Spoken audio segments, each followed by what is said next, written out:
What is going on, everybody? It is your boy, Matt Stingray.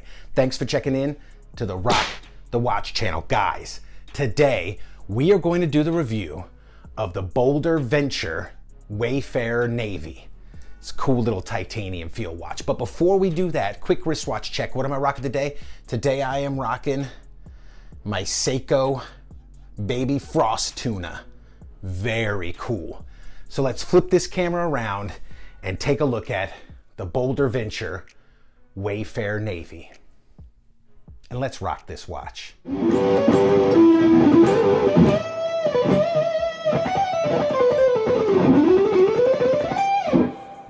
All right, guys, so here it is, the BOLDR Venture Wayfarer Navy.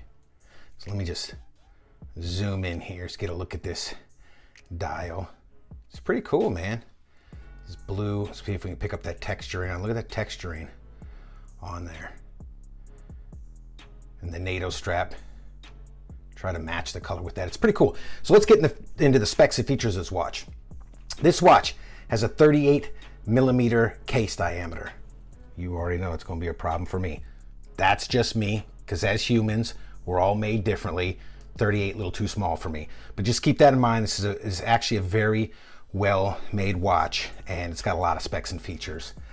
Thickness is 12 millimeters. However, guys, I got to include the NATO strap because that's exactly how you're going to be wearing it.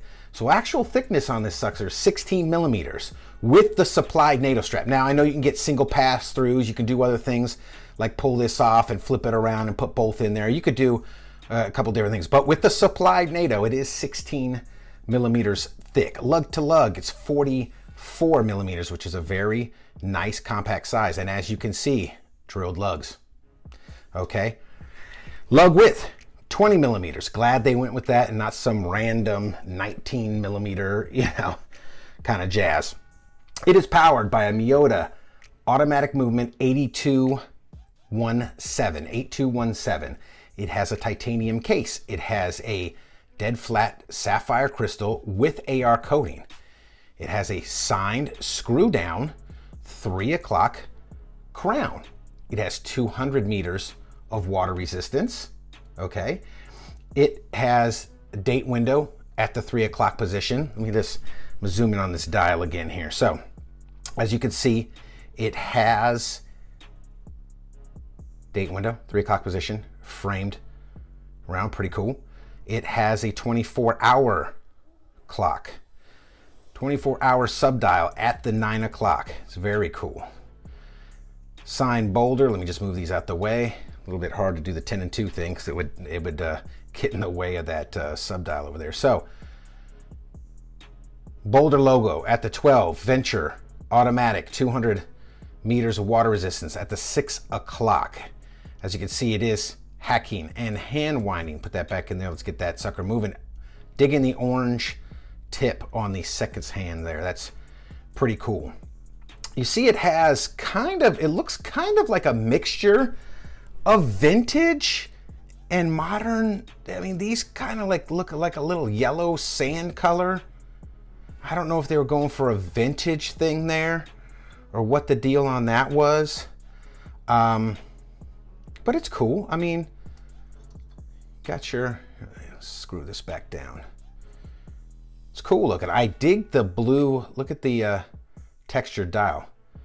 That's very cool. It's very cool. So let's check out this does have a screw down case back with all kinds of cool stuff on it. And as you can see, there's a BOLDR, like an X. It says like BOLDR Venture, all kinds of stuff inside that X. Yeah, super tough field watch. BOLDR Venture automatic, Japan movement, 20 atmospheres, sapphire, titanium. So yes, it is all titanium and it is very light. This one comes on a blue matching NATO. And I don't know if these are titanium. I suspect not. They're probably PVD coated that color. But it's got the little captures. I'm glad they matched the color to that. That is very cool. And again, BOLDR sign. This might be titanium. I'm not sure. I couldn't find any information on whether enough all this stuff was titanium or not, but it's pretty cool.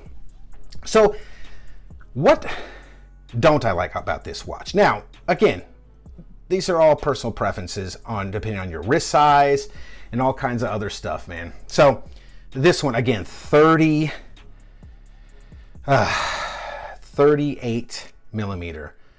That is really small, dude. Really small. So especially for my wrist, if you guys don't know, I have a 7.5-inch wrist, and see, like, I'm rocking this baby frost tuna. Just look at the size. Now, a frost tuna is a bit of a big watch, so I mean, I can understand, but 38 is just too darn small for my wrist, and that's not a watch problem. That's a me problem. Okay, that's why they make all these different sizes and stuff. Also, not really understanding what the deal is with the mix of the two colors here. Like, you got the 12, 3, 6, and 9 at, maybe they're different loom. We're about to see. We'll do a loom shot here. But right now, I'm not understanding what the different, why you put like what looks like vintage loom stuff, but you didn't even do it on the numbers. It's just the indices here. But like I said, it might be different loom. So let's do that. As a matter of fact, let's get it on the wrist, see what it looks like. Let's take off this frost tuna. Again, super cool watch with a limited edition dial color. And let's, not the biggest fan of NATO straps, man. Just not the biggest fan. I understand them on field watches, I really do. I'm just not the biggest fan of them, and that's a me problem. Again, not a watch problem. So, I mean, it just looks so mini on my wrist. But let's get a loom shot. Let's see what it looks like. See what the loom looks like on this sucker. We'll hit it with this this torch. Get it really fired up. So yeah, no, the loom looks like it's all the same colors. So I don't know what the deal is with the different color indices. There's also something that's very apparent here. Let me zoom in on it. Look at that. Cuts the top of the 8 off, cuts right in half of the 10, and there is no 9 on there because of that 24-hour subdial. Not the biggest fan of that. Could have done without that. Maybe just put the 24 hours around the outside. They probably have a model that has that, but now that I see that like that with the, I mean, I could still read it. Let's be honest, guys. You know, this is all personal preference. You look at it and you say, I don't like this, I don't like that. Well, somebody else does. And I'm not gonna lie and say I couldn't read. I would still be able to tell the time at night with it like this, okay? So let's flip this camera around and go get the final thoughts. All right, guys, so there it is, the BOLDR Venture Wayfarer Navy. So guys, what do you think about BOLDR in general and their field watches, and maybe the Wayfarer Navy in particular? Look, guys, these are not my style of watches.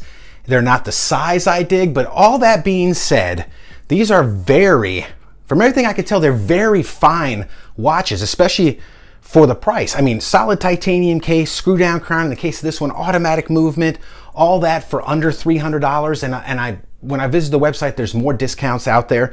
If this is your thing, if your wrist can support this and you're into field watches and all that other kind of jazz, make sure and go pick you one up, because it is actually a really nice watch. So guys, if you like this type of content, please like and subscribe. Leave a comment down below. And as always, rock that watch.